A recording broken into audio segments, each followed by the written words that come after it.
看真实案例，品人间悲欢。大家好，我是瑞，欢迎打开 M2 档案。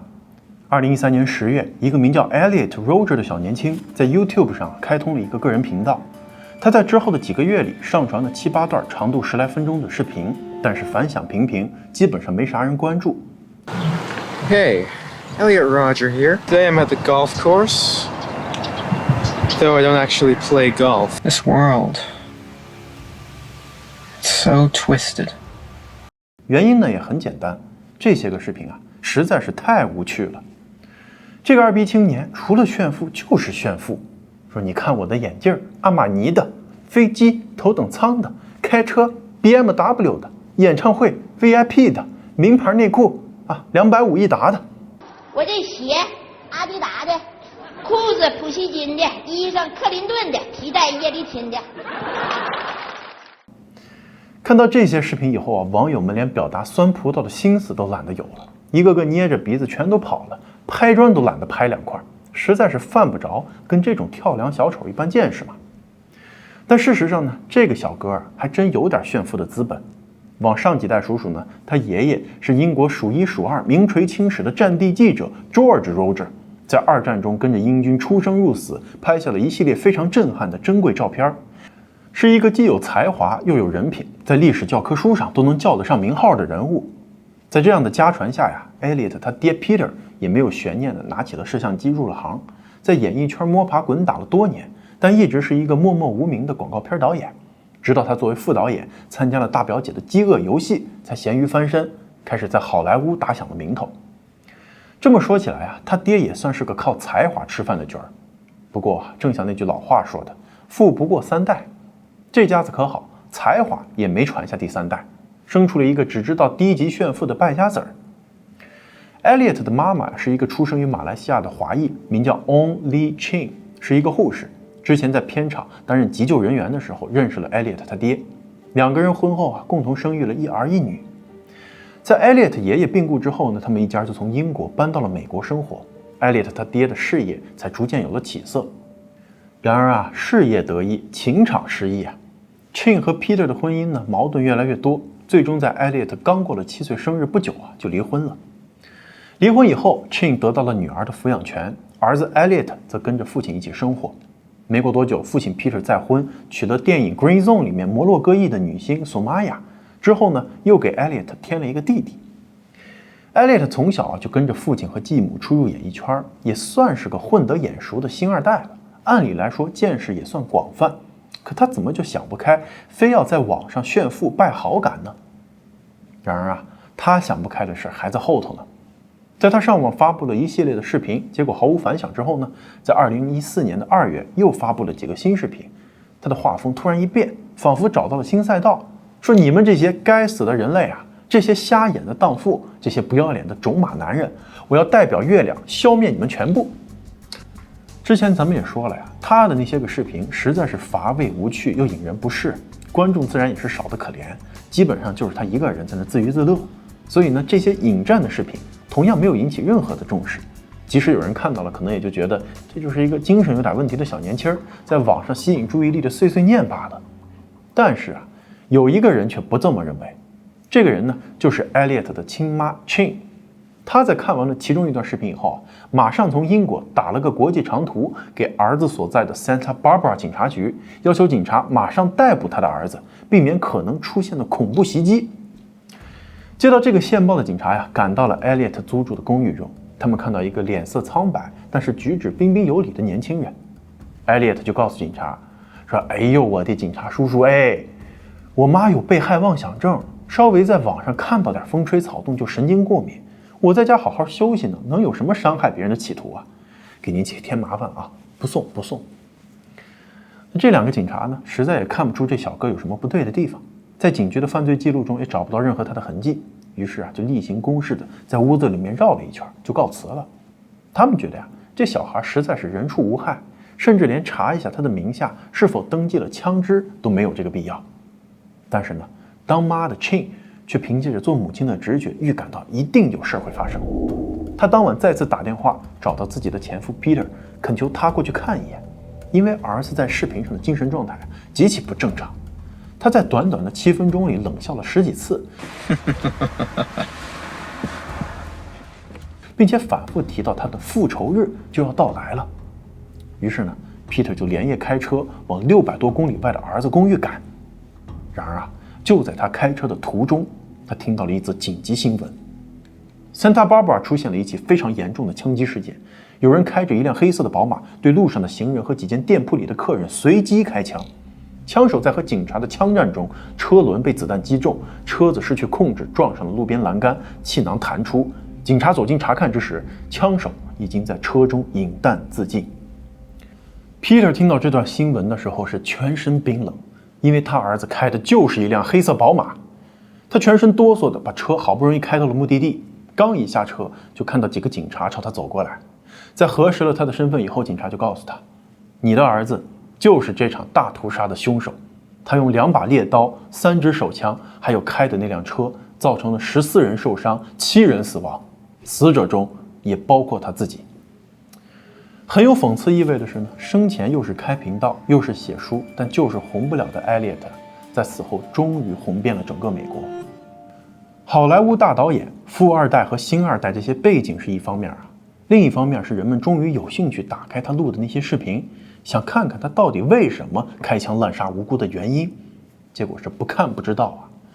艾略特化身冷血杀手，无差别攻击路人的原因竟然是：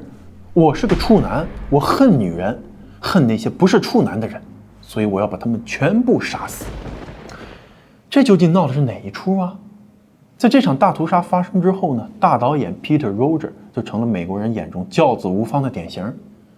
不就是个处男吗？虽说这世上花花公子很多，但处男也不少啊。有人家甚至一辈子守身如玉，为啥就偏偏你儿子这么想不开啊？你这个当爹的到底怎么当的？当爹的 Peter 在媒体上也是公开喊冤，说我也没法子呀，他是上辈子来讨债的，谁家摊上这么个儿子都够呛。据他所说啊，自从他跟老婆离了婚以后，这个儿子的毛病就开始显现出来，不爱交际，也不跟人说话。艾略特从7岁开始就开始看儿童的心理专家，但是呢起色不大，专家们高度怀疑他有阿斯伯格综合症，但是却一直没有确诊。这个阿斯伯格综合症是一种社交障碍，病患呢通常在儿童时期就会出现症状，缺乏交流的技巧，无法理解正常的表情和肢体动作，对语言的解读也非常的刻板和程式化，像反讽、隐喻、幽默这些他们通通难以理解。然而呢，和一般的自闭儿童不同，阿斯伯格综合症的患者内心深处其实是渴望和人交流的，但是呢，由于精神上的障碍，他们通常是适得其反，非常痛苦。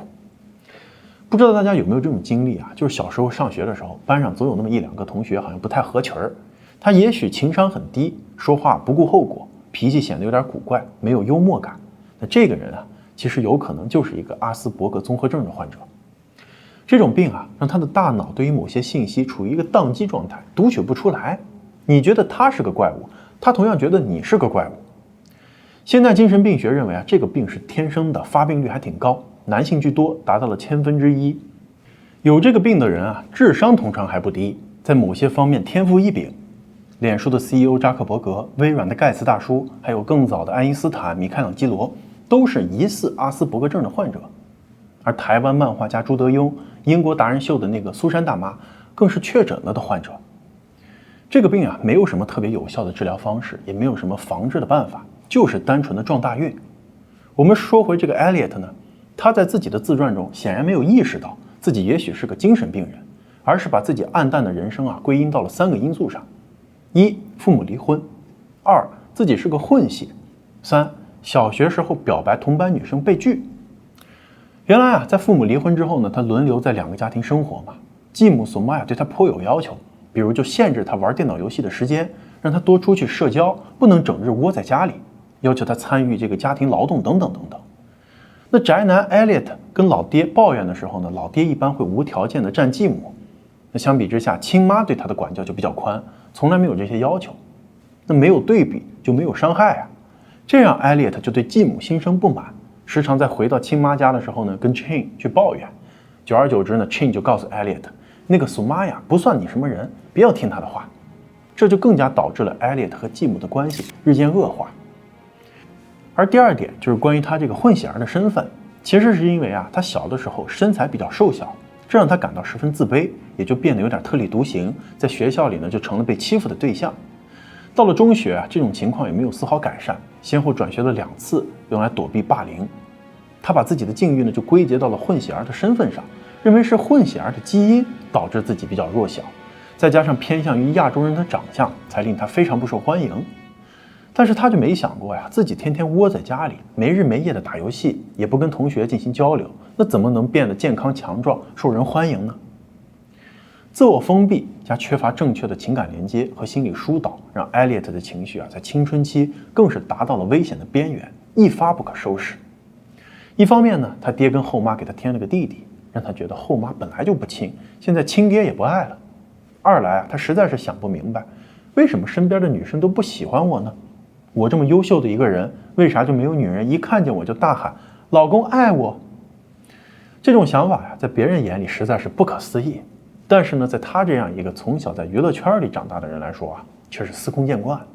因为在那个圈子里头，投怀送抱的人不要太多，但是却没有女性对他感兴趣，这让他觉得非常不公平啊。加上他10岁的时候，因为告白女生受了刺激，于是就引发了长达8年的性压抑和心理抑郁。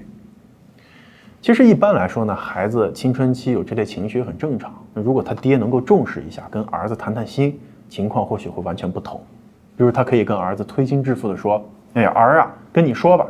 这些个人呢围着我转，也就是因为我是一导演。你爹要是一看大门的保安，你看还会有谁主动往我身上扑啊？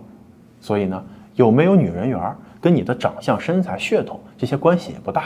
你头上顶了个什么光环才是最重要的。”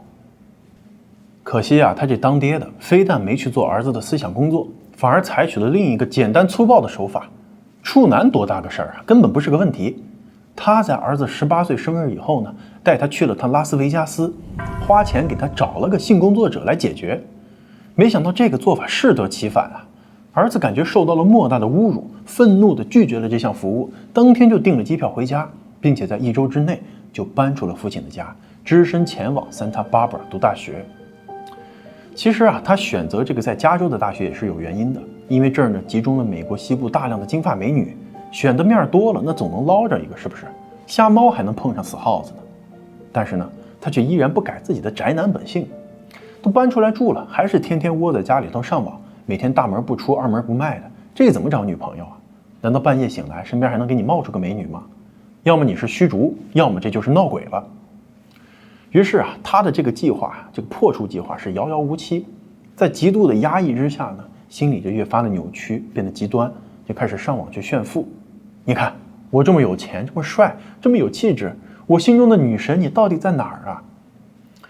面对这么一个神神叨叨的人呢，他的室友们也颇有微词啊。他们经常为这个公共区域的卫生啊、厨房的使用啊、电费的分摊这些鸡毛蒜皮的小事儿吵来吵去。甚至还被丢了几根总价值20多块的蜡烛而报警找过警察。这儿呢需要多提一下啊，他的这2个室友王伟汉和洪成远，一个是大陆来的2代移民，一个是台湾来的留学生，他们都是后来遭到了艾利特的毒手，而且都是亚裔，也没来得及交女朋友。这说明艾利特的疯狂呢，后来已经发展到不只是嫉妒那些有女朋友的人了。这些诸事不顺的日子呀，过到了2012年的11月。艾利特买到了人生的第1支手枪，而且开始进行射击训练。在随后的大半年中，他又继续买了2支枪和近800发子弹。除了他自己，没有人知道他囤这么多弹药到底想干嘛。另一边呢，他继续在网上发视频，但是里面的内容却越来越黑暗。他开始频繁地表现出对女人的渴望和痛恨，对有女朋友的男生又妒又恨。比如啊，他路上偶遇年轻的情侣，就会忍不住大加讽刺和挖苦，甚至在日记里面幻想，如果有一种病毒能够杀死这个世界上所有的男人，那就好了呀，就我一个人手里有解药，到时候所有的女人都能当我的舔狗，所有的男人都会求饶啊，让我饶他不死。根据他留下来的日记呢，其实按照他的计划，最先被他杀死的应该是他6岁的那个同父异母的弟弟和他的继母。他呢非常痛恨这个小弟弟，觉得就是他夺走了父亲的爱，那小弟弟必须死，继母也不是什么好人，一起死了最好。没想到呢，父亲临时改变了去英国开会的行程，留在了家里头，于是他就只好作罢。而正当他加紧准备自己的大屠杀之时呢，母亲的报警导致警察上门查看，在不动声色地骗走了警察之后，他意识到自己的时间可能不多了，随时可能暴露，所以呢就加快了行动。2014年4月22日，他先是在自己的公寓里头用猎刀捅死了2名室友，外加他们一个过来玩的朋友，加拿大的学生 George Chen， 同样是一个2代华裔。这3个男孩的尸体在枪击之后的第2天才被警察在公寓中发现，每个人身上都被残忍地捅了10几刀，公寓的地毯都被鲜血浸透。在行凶后啊，艾利特非常冷静地清理了现场，他把3个人的尸体搬到了浴室的浴缸里，用毛巾和毯子盖好，然后离开公寓，把枪支弹药全部搬上车，在自己的车里录下了人生最后一段视频，正式宣告复仇日的到来。他复仇的第一站呢是一个女生联谊会，在他之前的视频中，他称这里面的女生全都是淫娃荡妇，是最该死的一群人。但是呢，他在推不开门的情况下，只好作罢。为了泄愤，他在门口杀害了22岁的 Kathleen Cooper 和19岁的 Veronica West， 然后一路开车，非常随机地对附近几家商店里面的购物人群射击。20岁的男学生 Christopher Martinez 在一间超市就被击中了，子弹穿透了他的肝脏，他在地上痛苦地挣扎了4分钟以后才死去。这3个人跟 Elliot 无冤无仇，甚至连面都没见过，就这么不明不白地死在了他的枪下。在开枪之余呢，他还开车撞向人群，造成了至少4名路人严重受伤。最后在警察逼停了他的车以后，他在绝望中自杀，死时只有22岁。Elliot 狂暴的行为无疑令世人震惊，而之后产生的另一个现象则更加引人思考，那就是在他的累累罪行发生过后啊，却在网上收获了一批死忠粉，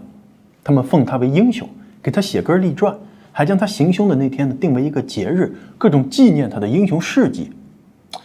那到底是什么样的人才会脑残到去顶礼膜拜这么一号人物呢？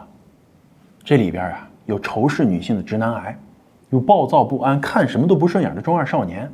但是最多的呀，是和凶手一样，因为长期得不到女性青睐，只能跟自己的左右手为伴，天天做梦都是 AV 女优的死宅大军。他们呢，把自己称作 incel， 也就是 involuntary celibate 的简写，直译过来就是非自愿的独身者，或者就是咱们常说的老光棍儿。最先发明 incel 这个词儿的呢，其实是一个女性。早在1993年的时候啊，有一个多伦多大学的女生在校园网上用半调侃的性质就记录了自己那些奇奇怪怪的约会对象，有点类似于扒一扒这些年我见过的极品相亲男。不过呢，那个时候互联网才刚刚兴起，女孩的文笔也非常不错，就引发了一大堆追帖的拥簇。于是呢，她自创用来嘲讽的 incel 一词啊，也因此就流传开来了。后来女孩毕业，帖子停更，被一个不熟的学长接管了账号。结果在这个光棍学长的运作下呀，本来轻松欢乐的各种约会经历，慢慢的被另一种回帖所淹没。那是各种男生被女生拒绝的经历。在他们口中啊，大学的女孩个个虚荣拜金，把男生当成备胎，一旦没了利用价值，马上就弃如敝履。